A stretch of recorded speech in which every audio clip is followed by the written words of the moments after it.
poursuivre cette série. Vous savez, on est très bâti quand on fait une série sur un thème. Quand on fait une série, quand on suit une série du thème jusqu'à la fin sur un thème, on est vraiment établi. Il y a quelque chose qui est vraiment transformé de l'intérieur. Et moi, je suis béni. Chaque fois que je fais l'étude avant de venir, et chaque fois que j'enseigne, je suis béni. Parce que je suis encore aux enseignements, comme si ce n'est pas moi qui ai enseigné. Et je suis béni. Il y a des choses que je dis, ah, c'est moi qui ai dit ça. Non, c'est Dieu. C'est Dieu qui enseigne ce matin. Alors je vais prier le Père, m'accorder la grâce, la force d'enseigner son message avec clarté, pédagogie et puissance. Je prie afin que pendant que j'enseigne, il est en sa main pour guérir les cœurs brisés, pour guérir les cœurs blessés, pour soigner toutes vos blessures, pour nous guérir de toutes les maladies, même les maladies que nous cachons aux gens. Dieu nous guérit au travers de ce message. Au nom puissant de Jésus-Christ. Amen. Notre série, c'est la loi, pourquoi et pour qui. Aujourd'hui, je voudrais qu'on réfléchisse ensemble sur 3 ou 4 questions. La nature de la loi. Quelle est la nature de la loi? Quelles sont les limites de la loi? Est-ce que la loi est capable de nous délivrer du péché? Et quel est le but de la loi? Mais avant, je voudrais rappeler un peu ce qu'on avait dit jusque-là. Retenez ceci. Quand nous étudions la loi, pour qui et pourquoi, nous avons vu que Dieu n'est pas la loi. Nous avons vu que Dieu, pendant que tout le monde était accroché à la loi, avait le focus sur la loi, lui révélait son amour dans cet testament. Donc Dieu est amour, hier, aujourd'hui et éternellement. Nous avons vu que Dieu n'a pas changé de nature au gré du changement des testaments. Puisqu'on a établi que la Bible est en 4 parties, la période pré-testamentaire, la période testamentaire, la période de transition et la période de la Nouvelle Alliance. Pendant toute cette période, Dieu est resté constant. Il n'a pas changé de nature. Parce que sa nature est constante. Alléluia. Amen. On va se poser quelques questions et vous allez prendre vos livres pour prendre les réponses dans la Bible. La première question, quelle est la nature de la loi? Quelle est la nature de la loi? Quand on parle de la loi, est-ce que la loi en elle-même est mauvaise ou elle est bonne? Est-ce que la loi en elle-même est mauvaise ou elle est bonne? Nous avons clarifié que la loi n'est pas faite pour les êtres humains qui vivent sur terre, parce que nous sommes tous nés sous la nouvelle alliance. La loi est faite uniquement pour la nation d'Israël. Suivez bien. C'est que toutes les autres nations n'étaient pas sous la loi. Il y a que la nation d'Israël qui était sous la loi. Je veux que cela soit clair de votre esprit. Maintenant, pour cette nation, la loi a quelle nature? Lisons Romains 7, verset 12. Romains 7, verset 12. Je vais bien la version de seconde situation. Romains 7, verset 12. Ouvrez vos Bibles aussi. Romains 7, verset 12. Ainsi, oui. La loi elle-même est sainte et le commandement saint, juste et bon. Vous comprenez? La loi elle-même est sainte et le commandement saint, juste et bon. La loi est sainte. Le commandement saint, juste et bon. Donc voilà la loi. Au début, quand j'enseignais, vous pouvez penser que je suis en train de diaboliser la loi. Mais non, la loi est sainte, juste et bon commandement. Deuxième verset qu'on va lire. 1 Timothée 1, verset 8. Ce verset vient confirmer que la loi en elle-même n'est pas mauvaise. Oui. Nous savons que la loi est bonne, mais à condition d'être utilisée en accord avec son but. Voilà. Nous savons, non, je vais dire ça. Nous savons que la loi est bonne, à condition que cela soit utilisé dans le but pour lequel la loi a été donnée. Est-ce que vous comprenez? Donc, en Romains, Paul nous révèle que la loi est sainte et bonne. En écrivant à Timothée, il nous dit attention, la loi est bonne, mais sa bonté réside dans son usage. Si on fait de la loi l'usage légitime, elle va rester une bonne loi. Autrement, si on en fait un mauvais usage, elle sera une mauvaise loi. Autrement, la loi en réalité n'est pas le problème. La loi en réalité n'est pas le problème. Le problème est que nous étions pécheurs. Écoutez bien, la loi n'est pas le problème. Le problème est que nous étions pécheurs. Et je mets ici l'accent sur toutes les nations de la terre, y compris la nation d'Israël. Parce que nous étions pécheurs sans la loi. Ce n'est pas la loi qui nous rend pécheurs. Si vous devez comprendre ça, s'il vous plaît. Ce n'est pas la loi qui nous rend pécheurs. Nous étions pécheurs avant même que la loi nous soit donnée. Romains 5, verset 12. Romains 5, verset 12. Voilà, avec ça, je veux dire que nous comprenons cela. Nous étions pécheurs avant que la loi n'ait été donnée. Par un seul homme, le péché est entré dans le monde. Et par le péché, la mort. Et ainsi, la mort a atteint tous les hommes parce que tous sont péchés. Vous voyez? Par un seul homme, le péché est entré dans le monde. Cela veut dire que, au moment où Dieu créait le monde, le péché n'était pas dans le monde. Suivez s'il vous plaît. Le péché a fait son entrée dans le monde par un seul homme. L'homme, c'est Adam. C'est Adam qui a fait entrer le péché dans le monde. Comment? En n'écoutant pas ce que Dieu lui a dit, mais en écoutant la voix du malin. C'est comme ça qu'il a fait entrer le péché dans le monde. Et au travers de l'entrée du péché dans le monde, la conséquence c'est la mort. La mort spirituelle. Et pourquoi la Bible dit que nous sommes tous pécheurs? Parce que nous sommes tous nés d'Adam. Quelle que soit ta nation, nous sommes tous nés d'Adam, homme. Nous sommes tous nés de la chair, d'une décision entre un homme et une femme. C'est pour cela que nous sommes tous pécheurs. Et ceci sans la loi. Donc la loi est bonne, pourvu qu'on en fasse un usage légitime. Nous allons voir quel est l'usage qu'il faut faire de la loi dans l'enseignement. Il faut que vous me d'abord que la loi n'est pas mauvaise. Je l'ai dit dans l'introduction de mon enseignement.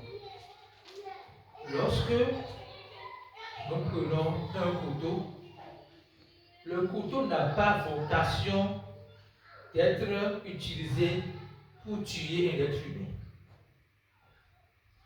Le couteau a vocation de nous aider à couper les épices, les légumes, pour préparer à manger.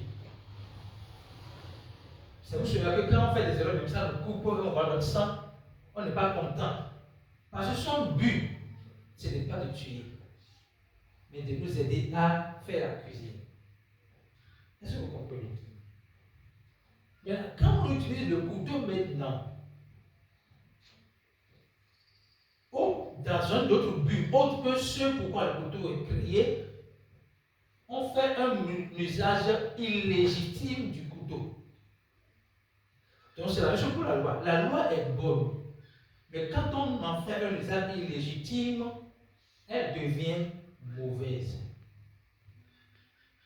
Mais en réalité, ce n'est pas la loi qui nous a rendu pécheurs. C'est le péché d'Adam qui nous a rendu pécheurs. Et quand je parle de rendu pécheur, je insiste sur rendu pécheur. Nous ne sommes pas pécheurs parce qu'on a menti. On n'est pas pécheur parce qu'on a volé. On n'est pas pécheur parce qu'on a tué. On est pécheur parce qu'on est né d'un pécheur. On est pécheur parce qu'on est né d'Adam. Et David l'a dit clairement. Lisons le psaume 51, verset 7. Psaume 51, verset 7.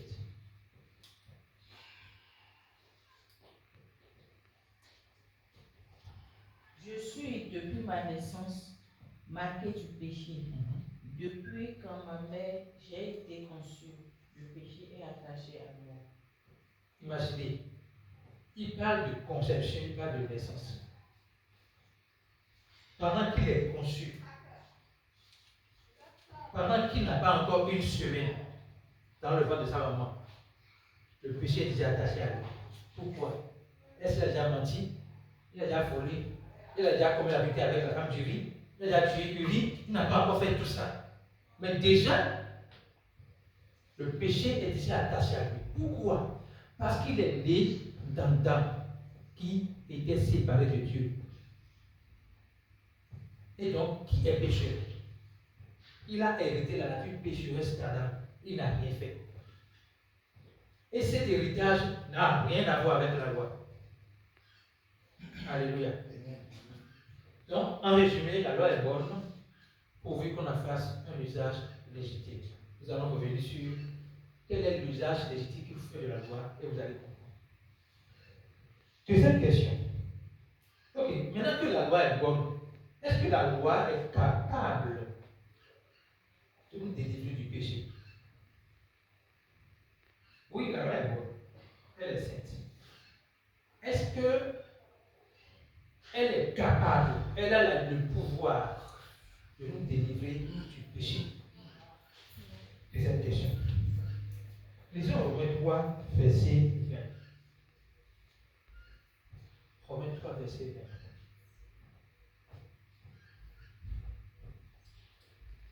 20. Car personne ne sera déclaré juste devant lui parce qu'il aura accompli les œuvres demandées par la loi. En effet, la loi donne seulement la connaissance du péché. Alléluia. La loi donne uniquement la connaissance du péché.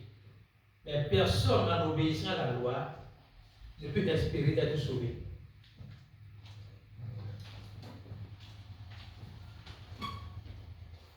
Personne, en se soumettant à la loi, personne, en accomplissant les œuvres de la loi de manière stricte, ne peut espérer être sauvé. Ne peut avoir le salut. Et nous avons un exemple dans la Bible qui personnellement m'édifie beaucoup. Parce que quand nous prêchons l'évangile aux gens, les gens ont tendance à renverser l'ordre. Qu'est-ce que l'évangile dit? Dieu voit que tu ne peux pas te sauver toi-même. Il est venu te sauver de ton péché. C'est l'ordre de l'évangile. C'est lorsque tu reçois le salut de Jésus-Christ que tu peux maintenant ressembler à Jésus. Ok? Maintenant, comment les gens renversent ce message? Si tu veux recevoir Jésus-Christ, tu dois être d'abord saint. Tu dois être poli. Tu dois être strict devant la loi. Ce n'est pas l'ordre de Dieu. Dans l'ordre divin, tu ne peux pas te sauver. Tu es déjà pécheur. C'est lui qui te donne la force de quitter l'état de pécheur pour venir à l'état de la justice de Dieu. Mais tant que tu le reçois avec Jésus-Christ, tant que tu le crois en son salut, en son accompli à la croix pour toi, tu ne peux jamais quitter l'étape de pécheur pour l'étape d'un homme justifié. Un chien ne peut pas mettre au monde qu'un chien. Adam était séparé de Dieu. Il ne peut mettre au monde que ceux qui sont séparés de Dieu. Il ne peut pas être séparé de Dieu et faire semblant d'être saint. Impossible. Mais c'est lorsque nous naissons de Christ, qui lui est saint, que nous nous devenons saints. Vous comprenez? Donc, personne ne peut être sauvé par la loi. Et l'exemple que je vais donner de la Bible, c'est l'exemple de Corneille. Quand on voit le CV de Corneille, c'est un homme pieux. C'est dans Acte 10. On va parler de ça. On voit le CV de Corneille. Il était un homme pieux. Il dit, la parole dit qu'il est un homme pieux. Il prie Dieu continuellement, lui et toute sa famille. Il fait le bon. Même quand les Juifs le regardent, ils disent non, il a 100%. Pourtant, il n'était pas sauvé. Donc, ce n'est pas parce que ta conduite par rapport à la mienne est meilleure que tu vas croire que tu es proche de Dieu, ou que tu es enfant de Dieu, ou que tu es sauvé. Non. Le salut ne réside pas dans ton caractère. Écoutez bien. Le salut réside dans la confiance que tu fais dans le que Christ a accompli pour toi. Et c'est dans cette confiance que tu peux affiner ton caractère à toi. C'est dans la révélation de ce que Christ a fait pour toi que tu seras capable de manifester le caractère de Christ au travers de ta vie. Ce n'est pas l'inverse. Donc, bien que la loi soit bonne, elle ne peut nous sauver. C'est pas qu'elle peut sauver Corneille que Dieu, par miséricorde, lui a dit, appelle, envoie quelqu'un à Joppé chercher Pierre. Et Pierre est venu lui annoncer les paroles par lesquelles on est sauvé. Ça veut dire que pour être sauvé, il faut entendre l'évangile. L'évangile de l'amour inconditionnel de Dieu, de sa grâce incommensurable, de sa miséricorde insondable. Si vous ne recevez pas l'évangile qui vous rappelle que Dieu vous aime sans condition, qu'il a pardonné vos péchés et qu'il vous fait grâce pour toutes vos offenses, c'est que vous n'êtes pas sauvé. Si vous devez vous battre avec la loi pour être sauvé, vous ne pouvez pas. Donc la loi est bonne, mais elle ne peut pas vous sauver. Deuxième verset. 42 verset, c'est le verset préféré. Ce verset-là, je vous prie d'étudier à la maison. Vous allez voir que si quelqu'un ne croit pas qu'il est justifié par la foi, s'il dit ce verset et qu'il ne comprend pas, on va vraiment prier pour lui. Cependant, écoutez attentivement. Oui. Cependant, Oui. Nous avons compris que l'on est déclaré juste devant Dieu, non parce que l'on a accompli les œuvres que commande la loi, mais uniquement par la foi en Jésus-Christ. Attendez là. On ne devient pas juste par les œuvres de la loi. On est déclaré juste par la foi en Jésus-Christ. Vous comprenez ça? On ne devient pas juste par les œuvres de la loi. On est déclaré juste par la foi dans l'œuvre que Christ a accomplie pour nous. On ne devient pas juste en accomplissant les œuvres de la loi. On devient juste en croyant dans l'œuvre de justice que Christ a accomplie pour nous à la croix. Romains parle de acte de justice. Ce qu'il a accompli à la croix s'appelle dans Romains, toujours Romains 5, acte de justice. Romains 5, verset 18. Il a appelé acte de justice. Il s'est donné à la croix. Il a été enseveli, il est ressuscité pour que nous puissions avoir le salut. S'il n'est pas ressuscité, on ne pourra pas dire comme nous croyons en Jésus-Christ. Mais il est ressuscité. Gloire à Jésus, gloire à Dieu, pour que nous puissions avoir le salut. On ne peut pas dit que par mes propres forces, je vais accomplir toute la loi pour maintenant être qualifié pour la justice de Dieu. C'est par la foi dans ce que Christ a fait pour toi. Continuez le verset. C'est pas venir. C'est pourquoi Oui. nous avons, nous aussi, lancé notre confiance en Jésus-Christ pour être déclarés justes par la foi et non parce que nous saurions accomplir ce qu'ordonne la loi. Car, comme le dit l'Écriture, personne ne sera déclaré juste devant Dieu parce qu'il aura accompli ce qu'ordonne la loi. Alléluia. Alléluia. Je dois vous faire commenter. Vous voulez lire votre version? Romains, non, Galates verset 16. Galates verset 16. C'est un verset qui déconstruit toute mentalité sur le légalisme à l'égard de la justice de Dieu. Vous ne pouvez pas lire ce verset et ne pas être convaincu que je ne peux pas, je peux aimer la loi, tu peux aimer la loi, ce n'est pas un problème. Mais tu ne veux pas, après l'avoir lu ce verset, dire que la loi va me sauver. Tu es déclaré juste parce que Christ a accompli pour toi et non parce que toi tu as accompli pour Dieu. Les gens pensent que parce qu'ils vont à l'église, parce qu'ils jeûnent, parce qu'ils font ci, donc ils sont justes. Et même, il y a un pharisien qui s'est permis de filer le muscle, de prier à Dieu et de dire qu'il n'est pas un juste pécheur comme ce publicain. Parce que, regardant ses œuvres, il jeûne 2 fois par jour, 2 fois par semaine, il donne la dîme de tous ses revenus. Parce qu'il a regardé ses œuvres, il s'est dit non, je suis juste. Et il se moquait de l'autre qui s'incline devant la miséricorde de Dieu.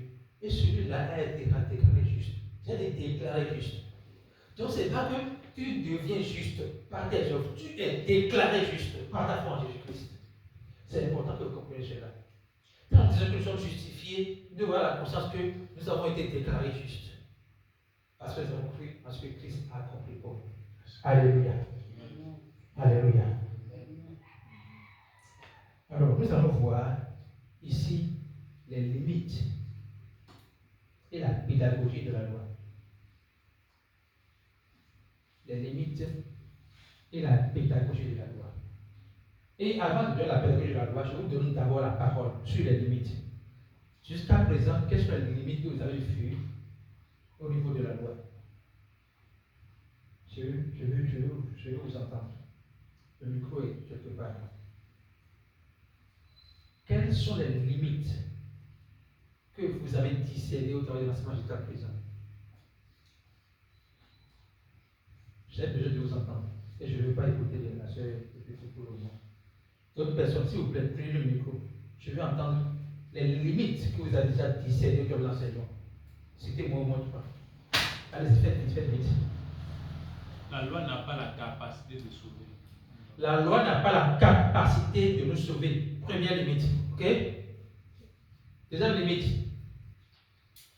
La loi ne peut pas nous rendre justes. La loi ne peut pas nous rendre justes. Merci. Autre limite.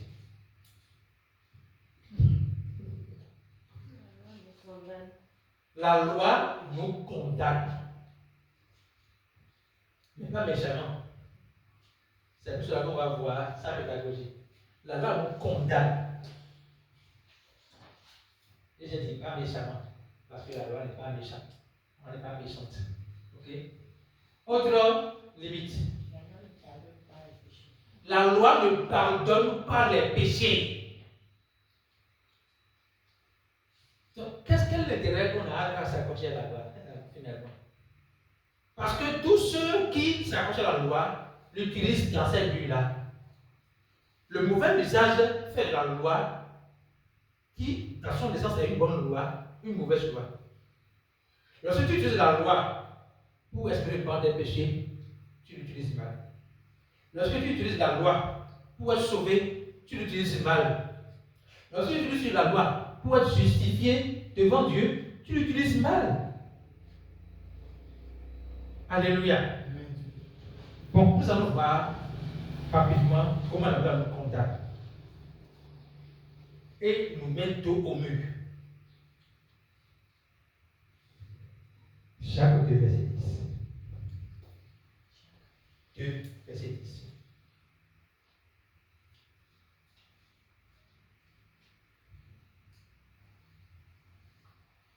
Acte 2, verset 10. En effet, Oui. celui qui désobéit à un seul commandement de la loi, même s'il obéit à tous les autres, sera coupable à l'égard de toute la loi. Alléluia. Qui a bien entendu le verset? Vous pouvez lire le verset et écoutez bien le verset. En effet, celui qui désobéit à un seul commandement de la loi, même s'il obéit à tous les autres, sera coupable à l'égard de toute la loi. Alléluia. Amen. Qui a compris ce verset? J'en parle souvent ici. Je vais répéter les mêmes choses que je dis. Et je prie que le Seigneur vous fasse entendre ce qui est nécessaire pour vous.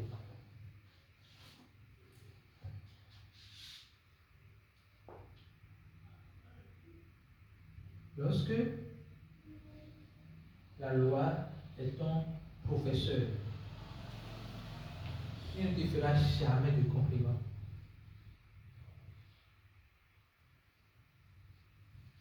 Dans la pédagogie, lorsque nous enseignons à nos enfants, Et qu'ils font un peu d'effort, qu'est-ce qu'il nous est conseillé de leur dire? Courage, félicitations. Bientôt tu iras encore plus loin. Ou bien, la loi ne fait pas de compliments. Non seulement elle te condamne, mais elle te met le dos au mur. Donc nous allons faire, nous allons donner une image de la loi et de la grâce.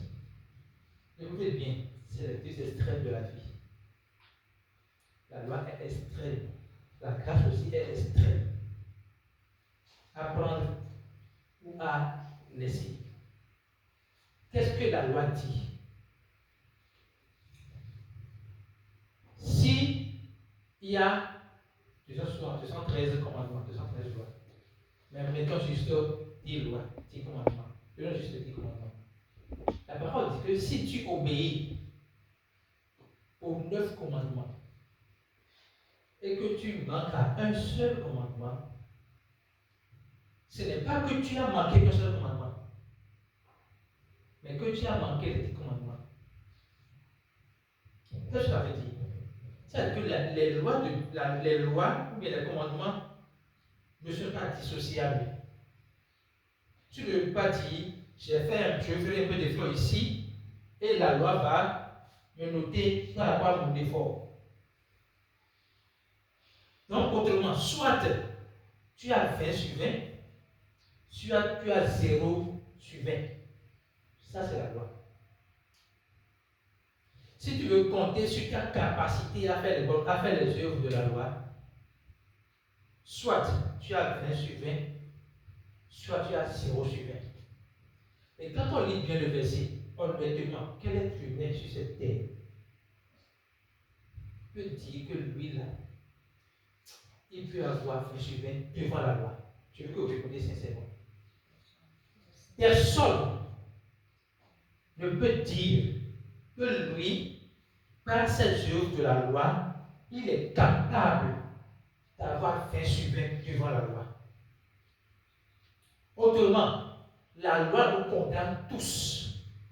La loi nous dit d'avance que tu ne peux pas y arriver si tu veux suivre le processus pour, par moi, devenir juste. La loi te dit clairement, tu ne peux pas devenir juste en suivant mes commandements, en obéissant à mes lois. Tu ne peux pas, parce que tu ne peux pas arriver à avoir 100%. Impossible. Ça, c'est l'extrême de la loi. Elle nous condamne et nous met le dos au mur. Gloire à Dieu. Dieu a ouvert une opportunité pour nous. Dieu nous a donné une opportunité. Il a dit, celui qui vient à moi est sauvé. Au niveau de la grâce aussi, là, c'est l'extrême. C'est toi, tu as 0, soit tu as 20. Comment tu as 0? Si tu penses que tu vas t'en sortir par la loi, si tu penses que tu seras sauvé en suivant la loi, tu as zéro. Mais quand tu dis, Je ne peux pas me sauver. J'ai besoin d'une aide. J'ai besoin de Jésus-Christ. C'est que tu crois en lui, tu as faim. Pourquoi tu as faim? Parce que Jésus est celui qui est venu accomplir la loi. Romains 4, verset 10 ou 10, verset 4. Lisez-moi ça. Vous allez voir, Christ est la fin de la loi pour la justification de tous ceux qui croient.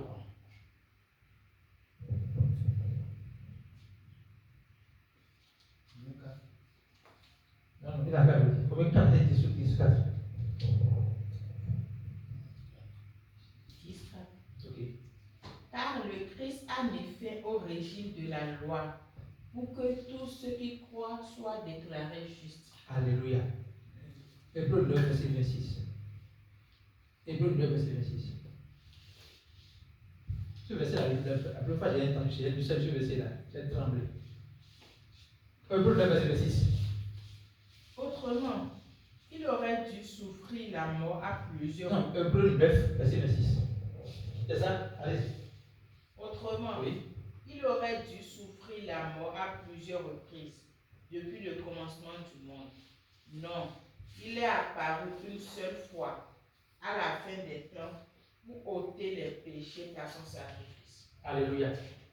Il y a une version qui dit, c'est pas la version 8 secondes, pour abolir le péché.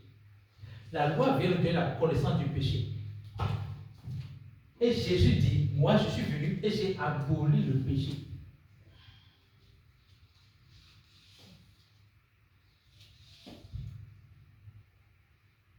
Nous ne pouvons pas nous sauver par la loi. Donc, la loi te dit, si tu ne veux pas tout obéir à toute la loi, tu as zéro. La grâce dit, ce n'est pas que tu vas compter sur la loi pour venir vers moi. Tu dois te débrouiller. Parce que Jésus-Christ a dit, ne pensez pas que je suis venu abolir la loi, mais je suis venu l'accomplir. Il faut comprendre quelque chose. Qu'est-ce que vous comprenez dans accomplir la loi?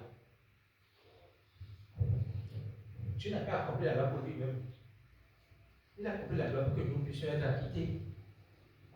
Il a accompli la loi pour que nous puissions être déchargés de cette envie d'obéir à la loi.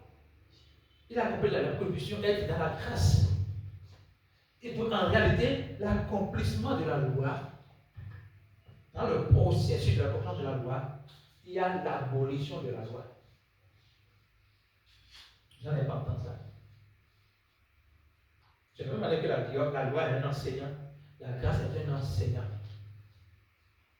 Et l'enseignement de la grâce ne nous dit pas de vivre n'importe comment dans le libertinage. Mais ça ne nous empêche pas de montrer ce que la loi est réellement.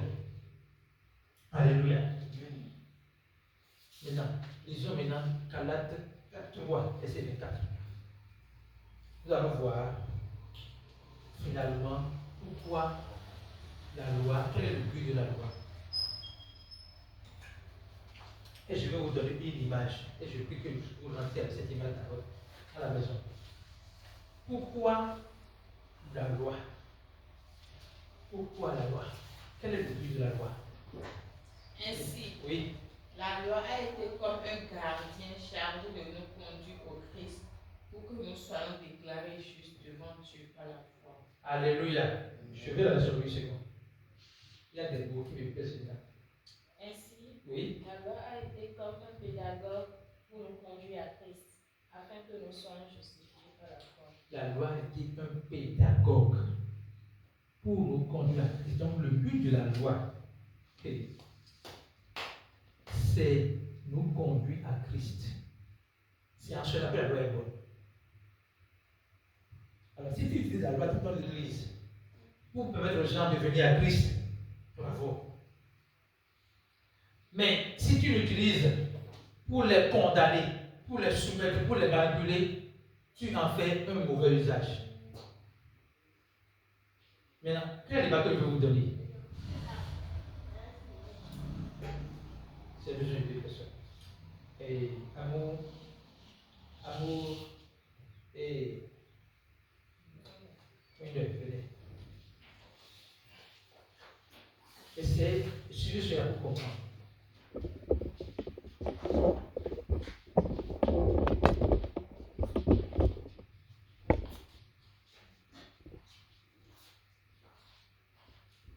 Je vais voir la loi d'abord. Voilà la loi. Voici Jésus. Jésus la grâce, ok? Nous avons vu que la loi est un pédagogue pour le conduire à Jésus. Maintenant, la loi, je veux la définir comme un médecin consultant. Et Jésus, le médecin traitant. Je veux que vous regardez cette image-là. Lorsque vous venez devant la loi, elle vous donne quoi? La connaissance du péché. Donc, elle expose les symptômes que vous montrez. Ok?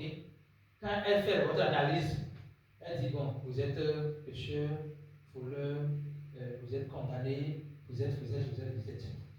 Mais elle n'a pas le pouvoir de vous guérir de tout ce qui vous a cité. Quand vous êtes à l'hôpital, vous souffrez d'une maladie.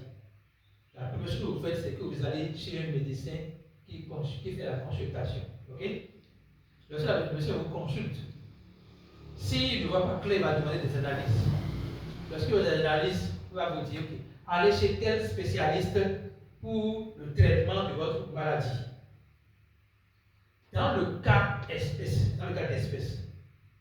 en Christ, la grâce représente le médecin qui consulte et qui montre les besoins, votre besoin du salut, du pardon, que lui ne peut pas vous donner. Il vous envoie vers le médecin traitant, qui a la capacité de vous soigner, qui a la capacité de vous guérir, qui a la capacité de vous donner le salut, qui peut vous donner la justification par la foi. Donc la loi expose vos problèmes et la grâce solutionne vos problèmes. Alléluia. Acclamez pour Jésus. Écoutez bien. Pour parler de cette image, nous avons dit que la loi n'est pas mauvaise. Mais son but n'est pas de nous sauver. Son but est de nous amener vers celui qui sauve. Il faut que vous compreniez cela. La loi est bonne uniquement dans le but de nous amener vers Jésus qui sauve. Dès lors qu'on l'utilise dans le sens contraire, ce n'est plus l'usage légitime qu'on en fait. On en fait un usage illégitime. Aujourd'hui, nous savons que dans le corps du Christ, dans la majorité des cas, les gens font un usage illégitime de la loi. Ils prennent la loi pour recevoir de Dieu ce que Dieu a déjà donné à Jésus-Christ. Ils utilisent la loi pour avoir le pardon des péchés, alors que Dieu a déjà pardonné les péchés. Ils utilisent la loi pour tout ce que Christ a déjà fait. La loi est bonne uniquement dans le but de nous conduire à Christ qui vient pour nous sauver. Je voudrais qu'on se lève sur nos pieds et qu'on s'arrête de prier. On se dit merci à Dieu. Dis merci à Dieu pour cette grâce que Dieu t'a fait de comprendre le vrai but de la loi. La loi n'est pas mauvaise. La loi n'est pas mauvaise. Nous n'avons pas péché. Nous étions pécheurs avant que la loi ne soit donnée. Mais la loi nous expose nos caractères mauvais, mais ne peut pas nous en délivrer. Ce n'est que la grâce qui peut le faire. Et aujourd'hui, nous avons compris cela. Je veux que tu élèves ta voix, que tu apprécies le Seigneur pour ce message de compréhension qui t'a donné ce matin. Commence par élever ta voix et dis sincèrement à Dieu combien tu es reconnaissant pour cette clarté qu'il t'a donnée, cette clarté qu'il t'a donnée ce matin, cette compréhension qui t'a faite de comprendre que tu es sauvé, non pas par la loi, mais par la grâce. La loi n'est pas mauvaise. La loi est venue pour nous conduire à Christ. Parce que sans Christ, nous ne pouvons pas avoir le salut. Nous ne pouvons pas avoir la justification. Nous ne pouvons pas avoir la sanctification. Merci Jésus pour ton enseignement. Merci pour ta parole. Merci pour ta parole. Merci pour ta parole. Merci pour ta parole. Merci pour ta parole. Merci pour ta parole. Merci parce que je suis béni. Je suis béni par ton enseignement. Je suis béni par ton enseignement. Je suis béni par ton enseignement. Je suis béni par ton enseignement. Je suis reconnaissant de ton enseignement. Je suis béni. Je suis béni. Je suis béni.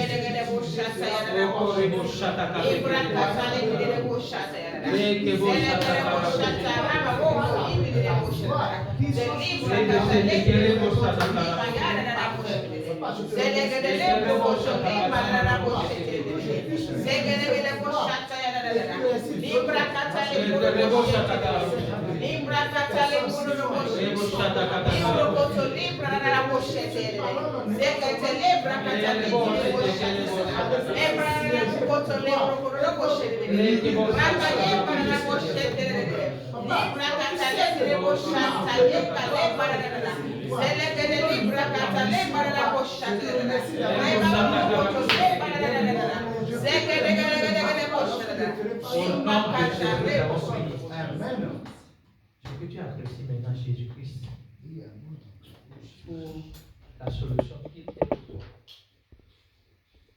Jésus est la solution. La loi t'a déjà amené à Jésus. Tu as déjà compris que sans Jésus là, tu ne peux pas.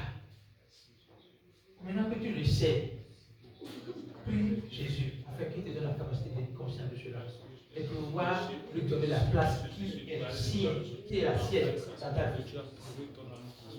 Dis à Jésus, je veux te donner la place qui est pour toi. Je ne veux pas rivaliser ta place. Commence pas à prier. Je te veux dans ma vie. Je te veux dans ma vie. Je te veux dans mes pensées. Je te veux dans mes défis. Je veux ta main dans mes défis. Je veux ta main dans mes décisions. Je te veux dans mes décisions. Dans mes petits désirs comme dans les grands. Je te veux. Jésus, merci parce que tu es la solution. Quels que soient les problèmes que j'ai, quels que soient les défis auxquels je fais face, c'est toi la solution. Si tu m'as affranchi du péché, si tu m'as libéré de la mort, il n'y a rien que je vis sur cette terre dont tu ne peux me libérer. Je te dis merci Jésus.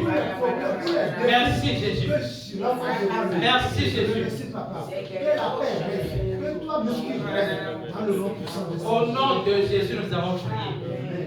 Nous allons prier pour nos frères et sœurs dans le corps de Christ qui sont encore sous le joug de la loi, qui n'ont pas encore compris la vraie raison pour laquelle la loi a été donnée, qui n'ont pas encore compris que la loi est donnée pour conduire à Christ. Le bon usage qu'on doit faire de la loi, c'est d'amener les gens à Christ. Si ce n'est pas le cas, donc on n'a pas fait un bon usage de la loi. Je veux que tu pries pour tous les frères et sœurs, les pasteurs, afin qu'ils aient la révélation du message qu'on a partagé ce matin, qu'ils fassent de la loi le bon usage dans leur église, dans leur communauté. Commence pas à lever la voix pour cela. Jésus, merci. Merci.